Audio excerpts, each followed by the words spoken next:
Oi, meu nome é Arielle Rodrigues e hoje vamos conversar um pouquinho sobre o processo seletivo do Programa de Pós-Graduação em Desenvolvimento Regional e Sistemas Produtivos do Cefet, no Rio de Janeiro, mais precisamente no campus de Nova Iguaçu.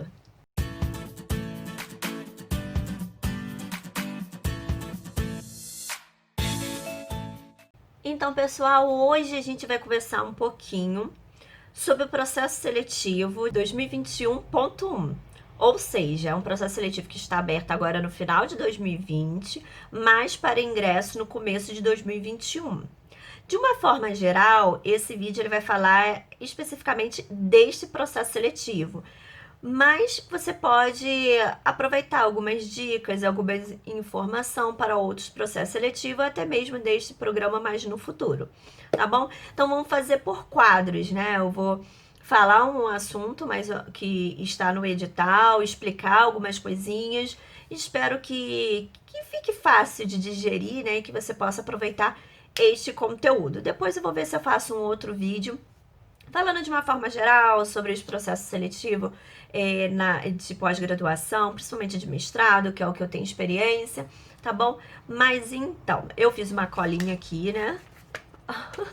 para poder seguir o roteiro. Eu vou editar um pouco o vídeo, mas vamos seguir. Primeira coisa que vocês têm que saber, eu vou deixar o link do site, né, o site oficial do Cefet, que você vai encontrar o edital lá direitinho. Vou deixar na descrição do vídeo, vocês podem acessar. Também vou ver se eu deixo aqui por escrito também, né, quando eu editar o vídeo. Mas o site é DIPPG, deixa eu ver aqui, dippg.cefet-rj.br PPDSP, tá bom? Então vamos lá. Primeira coisa que você precisa saber, a colinha aqui.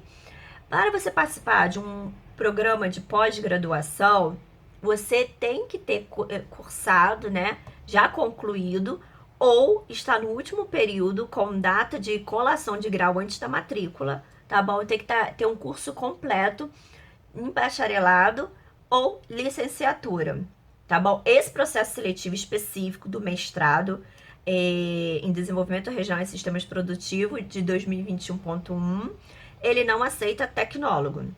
Deixar isso bem claro. Então, você tem que ter a comprovação que você terminou, né? Colou grau direitinho, como bacharel, como licenciado, em licenciatura.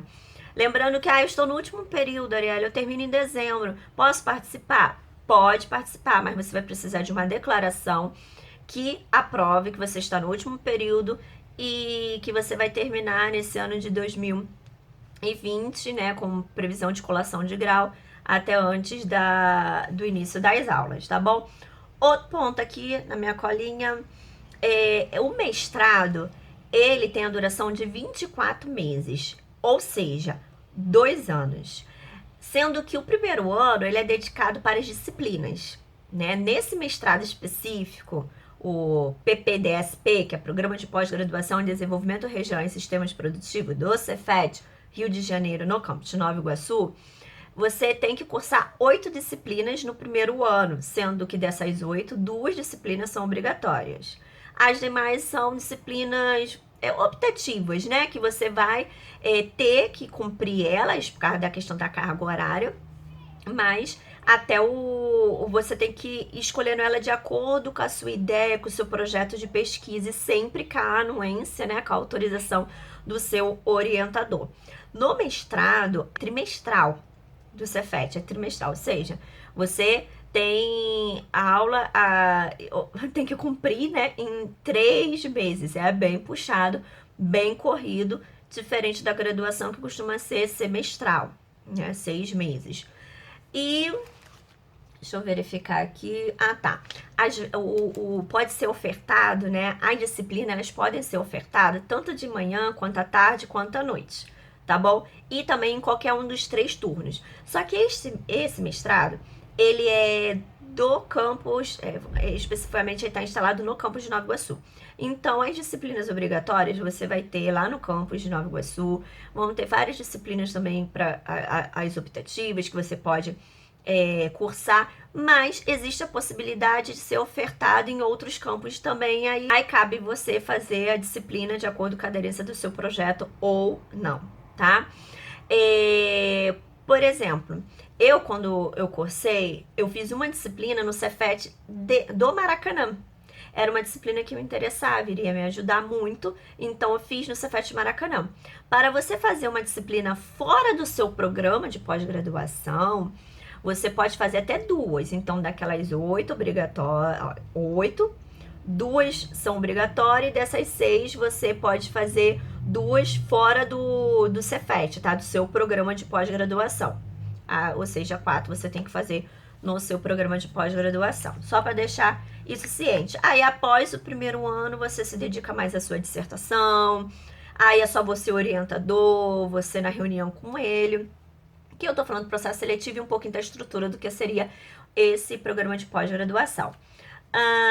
Esse processo seletivo é para o ingresso no primeiro trimestre de 2021, de acordo com o calendário do programa de pós-graduação do Cefet. Costuma começar no final de fevereiro a começo de março. Lembrando que estamos no período de pandemia, então possa ser que as aulas sejam remotas, tá bom? E possa ser também que seja híbrida, não sei, a gente não sabe o que vai acontecer em 2021, se vai ter vacina ou não, mas é importante, qualquer processo seletivo que você for participar, você tem que ficar atento ao contexto, olhar o edital, ler, reler, tentar acessar o site, procurar pessoas que já estão participando, a rede, a internet está por aí, para que você não perca nenhuma informação. Aqui, ó, prestar atenção quando fazer inscrição, né? Porque você tem que, se você apresentar documentação incompleta ou documentação rasurada, faltar algum tipo de documento ou um documento que não seja verídico, isso tudo pode desclassificar, você ser eliminado do processo seletivo. Nesse processo seletivo são 20 vagas de ampla concorrência e 8 vagas para ações afirmativas, né? No caso, para candidatos autodeclarados pretos, pardos ou indígenas, tá bom? Então, são 28 vagas, mas lembrando que esse programa de pós-graduação, assim como tem outros também, as vagas, elas são direcionadas para o docente. Então, tem um corpo, né, os docentes, cada docente, ele vai falar a quantidade de vaga disponível para orientação. Neste processo seletivo, se eu não me engano, tem que olhar lá direitinho, mas os professores docentes liberaram 2 vagas de ampla concorrência. Então, quando você for fazer inscrição, você tem que indicar um professor orientador, né? Eles aconselham você a indicar no máximo 2 professores, porque caso você seja o primeiro professor, você não consiga entrar, você tem a possibilidade sobre a vaga você entrar com a segunda opção de orientador. Então, você vai concorrer a 2 vagas, não é 20 ou que seja 28, tá? Lembrando que a sua concorrência é com o professor. Mas, Arielle, como assim? Lá no edital tem o quê? As linhas de pesquisa. A primeira linha de pesquisa é desenvolvimento regional. A segunda linha de pesquisa é sistemas produtivos. Dentro de cada linha de pesquisa tem uns projetos de pesquisa que estão em andamento.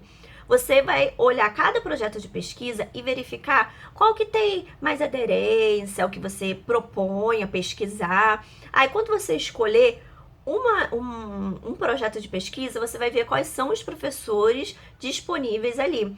Aí, você tem o currículo Lattes de cada um, eu aconselho entrar no link do currículo Lattes de cada professor e lá você verificar os projetos, o currículo do professor, a produção acadêmica, porque é uma forma de você saber qual professor você vai escolher, porque no mestrado você já aponta o professor que quer te orientar e você entra no processo, diferente da graduação que você vai cursando no final, você já conhece quase todos os professores e vê aquele que tem mais aderência, familiaridade, ou que seja. Aí você faz o convite e ele é seu orientador. Então, para não ser um tiro totalmente às escuras, você identificou a linha que você quer. Dentro da linha, você identificou o projeto que você quer, olhe os professores que estão lá. Aí vai ter o link do currículo Lattes de cada um. Acessa o currículo deles, vê direitinho. Neste edital, ele fala que você pode entrar em contato com o docente via e-mail para você se apresentar e perguntar para ele quais são as linhas de pesquisa, né? Quais são os projetos em andamento, para você saber se a sua proposta tem aderência e seria viável.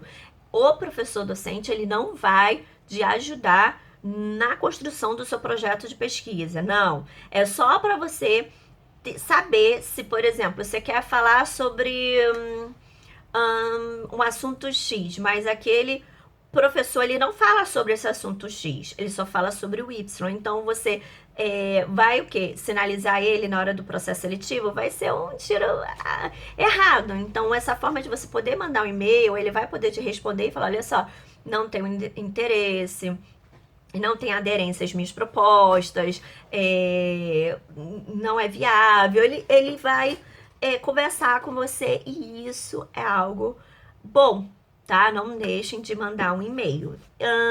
Deixa eu ver aqui mais na minha colinha. As vagas são de... Ah, tá. O Cefet, ele se reserva no direito de não preencher todas as vagas.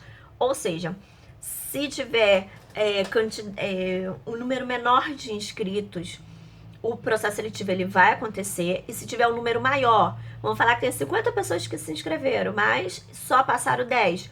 Esses 10 vão passar. Não, esse reserva ao direito de não preencher todas as vagas, tá bom? Sobre a inscrição. A inscrição, primeira coisa que você precisa saber, você tem que conhecer, ler o edital e aceitar aquelas informações, tá bom? Porque depois lá no meio do processo, não queria isso, estava lá no edital. Então, ler, reler. Segunda coisa, preencher o formulário online, porque agora é online, na minha época foi presencial, tá? Pra quem não sabe, eu estou na última etapa deste processo, desse programa de pós-graduação, tá bom? Então, sou aluna desse programa. Então, você tem que preencher o formulário online. Terceira etapa, você enviar um e-mail com os documentos exigidos. Como assim os documentos exigidos? Ele vai te pedir o currículo Lattes, né? Que você envie o link e o currículo Lattes em PDF. E também os documentos que comprovam a sua experiência em relação à formação acadêmica, produção acadêmica e experiência profissional. Você tem que enviar os comprovantes em PDF. Não deixam de enviar, porque já teve um caso de uma pessoa que tinha um currículo muito bom, mas não anexou os documentos necessários e com isso, na hora da pontuação, ele ficou com uma pontuação baixíssima na parte do currículo. Você também vai ter que enviar a sua proposta de pesquisa, né? Essa proposta de pesquisa é o seu projeto de pesquisa, o que você pretende desenvolver. Tá no anexo 4, toda a estrutura, o espaçamento é um e-mail, a letras que é Time New Roman 12, tem toda lá a estrutura, você tem que fazer um resumo, introdução, objetivos, acho que uma breve revisão da literatura, a metodologia, resultados esperados, tem que ir lá ver direitinho ponto a ponto no edital. Tá bom? Não esqueça, projeto que não esteja enquadrado pode ser desclassificado. Aí, na proposta de pesquisa, na primeira página, na primeira folha, você já tem que informar qual é a linha que você quer seguir, qual o tema de pesquisa e o nome de, no máximo, 2 professores, os 2. Se você não sinalizar quais são os professores, você já está desclassificado, porque como que eles vão saber para qual vaga você está se candidatando? Então, não esqueça. Mas eu só vou colocar um, pesquisa, vê se não tem um segundo que te interessa. E aí você tem uma chance maior. Se sobrar vaga, caso você não passe na primeira, você pode entrar na segunda opção. E você colocar em ordem de preferência, tá bom? Eu quero professor X primeiro, então coloca ele, tá bom? E depois coloca o outro. Deixa eu ver aqui, o candidato pode entrar em contato, né? Já falei com os professores para esclarecer. Será eliminado quem não indicar no mínimo um orientador. Verifiquem os orientadores no anexo 3. Sobre a seleção ela é em 3 etapas, A, B e C. A seria o quê? Homologação da inscrição. Ela é de caráter eliminatório e o que? Inscrição. É esse processo que você vai ter que ir lá no site. Falando novamente o site. É dippg.cefet-rj.br/ppdsp. Você entra lá, faz a sua inscrição, envia todos o currículo lá, de PDF, comprovante de PDF, a proposta de pesquisa, então você tem que cumprir essa exigência que é a etapa de homologação. Ela é eliminatória, ou seja, esqueceu alguma coisa, enviou rasurado, preencheu errado, por isso que fica muito atento, não deixa para fazer no último dia, porque tudo congestiona, a internet é complicada, é eliminatório. A segunda etapa é da etapa B, que é a primeira etapa da avaliação. Ela é de caráter eliminatório e classificatório. Primeiro, eles vão avaliar a sua proposta de pesquisa, né? Os professores que você indicou, eles vão ler seu projeto de pesquisa, vão verificar de acordo com a adequação, se tem viabilidade, se ele é exequível. Palavra complexa. Ai, minha língua trava. No anexo 4 você vê toda a estrutura e os detalhes. Essa primeira etapa da avaliação, a etapa B, a nota é de 0 a 10, lembrando que o mínimo é 5. Menos do que 5 você já está eliminado, tá bom? Desclassificado. E só será convocada aqueles, né, para a segunda etapa, aqueles que passar nesta primeira etapa, ou seja, tirar de 5 em diante. A etapa C, que é a segunda etapa de avaliação, ela é de caráter eliminatório e classificatório. Ela é composta por, primeiro, a proposta de pesquisa lá da primeira etapa.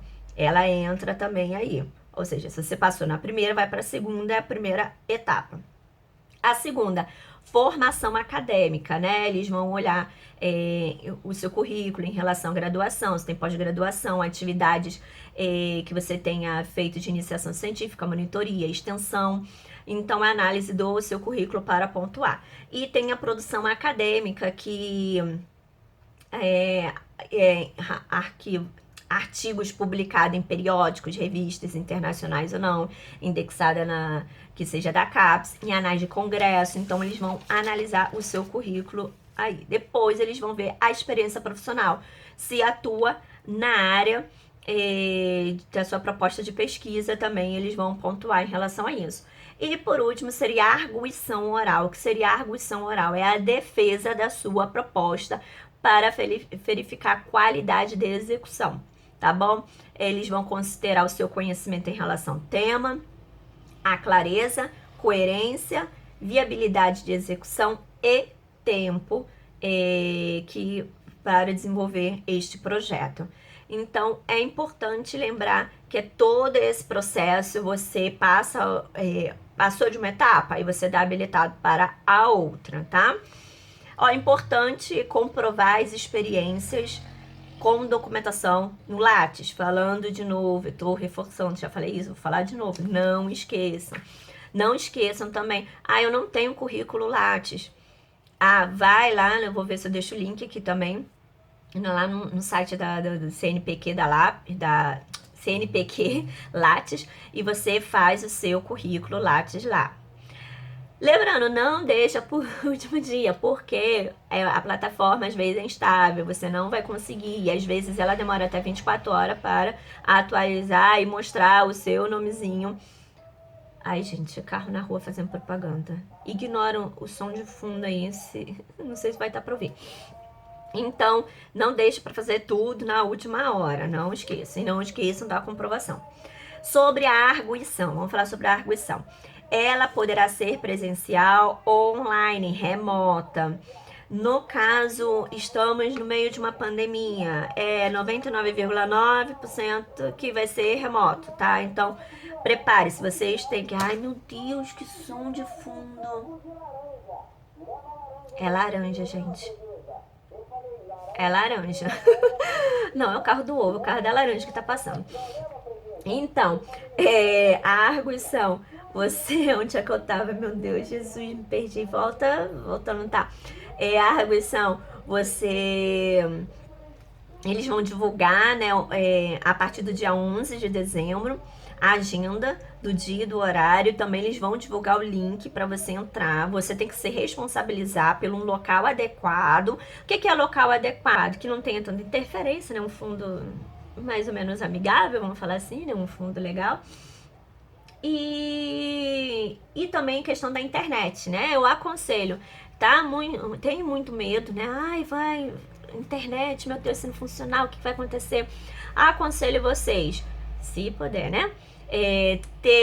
Testar o equipamento antes, verificar. Você tem um Wi-Fi, mas também procura ter uma internet, um 4G, né? Às vezes funciona, às vezes eu saio do Wi-Fi e vou pro 4G. Se puder, então, ser cabeado, você conectar o cabo para ser direto à internet. Tenta no notebook, tem um celular, entendeu? Você pensa em várias opções, ficou ruim, caiu a conexão, você tentar voltar com um equipamento, uma internet melhor. A banca costuma ser compreensível, sabe que estamos num período complicado, que a internet, muitas das vezes, ela não é entregue com uma boa qualidade para a população brasileira de uma forma geral. Então, a banca vai buscar ser compreensível, mas vamos tentar se preparar para qualquer problema técnico a gente conseguir resolver rápido, né? Na hora, o quanto antes. Gente, eu tô gravando. Agora que eu vi, não sei se... Olha, gravei acho que o vídeo inteiro com a claridade baixa, né? Vamos ver agora se a claridade ficou melhor. Jesus! Tá bom. Quem não comparecer à parte da arguição, né, vai receber nota 0. Com isso, vai ser desclassificado, porque a nota mínima para prosseguir é 5, tá bom? Numa escala de 0 a 10, no caso é 5. E essa arguição ela vai ser assistida de pelo menos 2 professores doutores. A preferência é que sejam os 2 indicados na sua inscrição, né? O candidato aprovado, ele... Ah, tá. Agora um detalhe. Antigamente, né, a maioria dos processos seletivos e desse programa também, ele exigia o inglês. Então, tinha a etapa da prova de inglês. Só que agora não tem esta etapa no início do processo seletivo. Ou seja, se você passar, você tem que... Ai, Jesus, fugiu. Você tem que comprovar a proficiência em inglês até o período da qualificação, que costuma ser em um ano e um pouquinho. Então, há uma prova interna e você vai fazer essa prova interna de inglês e ela vai ser um dos requisitos para você ir para a qualificação, que é como se fosse a primeira defesa da sua pesquisa, tá? Para habilitar. Ou você se fazer algum exame de proficiência de língua estrangeira, inglês, em alguma outra instituição e comprovar. Um certificado tem que ter, no mínimo, 4 anos de validade, tá? Ou seja, fiz há 5 anos atrás, não vale. Aí no edital vem falando quais são os programas, né, que eles aceitam esse exame. Então, olha lá direitinho. Ou, se você quiser fazer, passei, tô cursando, eu vou fazer o exame por fora. Faz, mas tem que ser um que este edital deixou claro que aceita, tá bom?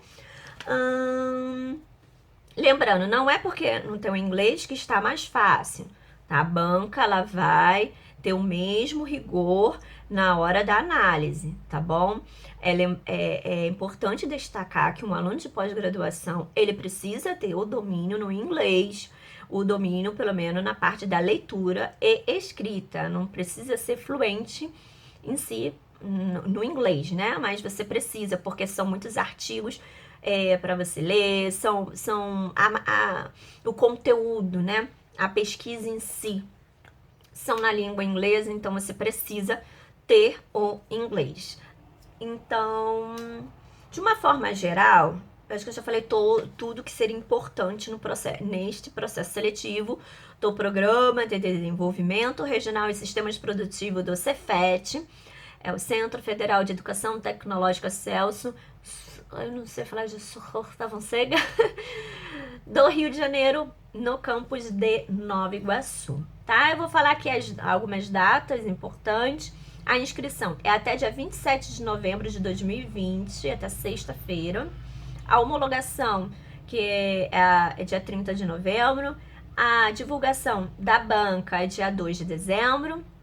Resultado da primeira etapa é 7 de dezembro. A divulgação da arguição é dia 11 de dezembro de 2020. E a arguição ela vai acontecer entre o dia 14 e 16. 14, 15 e 16. Esses 3 dias são as datas prováveis no período da manhã e tarde. Então vai ser divulgado, você tem que reservar esse dia, esse horário, para você fazer a apresentação, que provavelmente deve ser assim, né? O resultado da segunda etapa é dia 17 de dezembro, o resultado final é 21 de dezembro, a matrícula é no dia 28 de janeiro de 2021 a 29 de janeiro de 2021. Lembrando, estou no último período. Posso? Pode, mas você vai ter que ter a colação de grau antes do dia 28. Tá bom? Para que você possa fazer a matrícula. Aí você faz a matrícula com uma declaração que você colou grau e depois fica pendente apresentar o certificado. O início é de acordo com o calendário do programa de pós-graduação, que costuma ser final de fevereiro, começo de março, por aí. Tá bom? Então, assim, esse foi um resumo do processo seletivo do mestrado 2021.1. Vocês... Quem tiver interesse, olha lá o edital direitinho. Se tiver dúvida, pode perguntar aí nos comentários. Arielle, eu ainda não entendi alguma parte lá do edital, pode perguntar, porque eu tentei fazer um resumo aqui, né, das principais informações e das coisas que vocês têm que ficar atento para não esquecer, como eu reforcei em relação à comprovação. Outra coisa, na hora da arguição, se mantenham calma. Eu sei que é difícil, principalmente a distância. Ai, soltou. Principalmente a distância, eu sei que parece que é um pouco mais difícil, para alguns, para outros mais fácil. Enfim, boa sorte para quem vai tentar esse processo seletivo, para quem só queria ter uma experiência, saber como é que é também, fica aí as dicas. Espero ter contribuído. Enfim, se inscreva no canal, curte aí, tá bom? Para que o YouTube possa entregar um conteúdo para as pessoas que têm interesse nessa área da pós-graduação. Boa sorte para vocês e eu fico aqui, tá bom? Beijo, tchau, até os próximos vídeos. Então, créditos no final, créditos. Não, só para completar, gente, eu ia colocar no meio do vídeo, só que achei que ficava melhor no final. Proposta de pesquisa, não esqueçam, você tem que direcionar ao programa de pós-graduação, ou seja, a linha de pesquisa e desenvolvimento, desenvolvimento regional ou sistemas produtivos. Não adianta ser uma proposta maravilhosa, bem redigida, se não tiver o foco, né, o interesse do programa de pós-graduação. Então, vou escrever sobre, sei lá, XYZ, qualquer outra coisa. Então, você tem que falar de desenvolvimento regional ou sistemas produtivos e dentro lá daquele seu proposta de pesquisa, a linha de empreendedorismo, de ciclo de inovação das coisas, tecnologia, você tem que ler no edital. Façam um projeto de pesquisa que ele tenha aderência ao programa de pós-graduação, tá? Não esqueçam disso, né? Os créditos do vídeo aí, dicas, tá bom?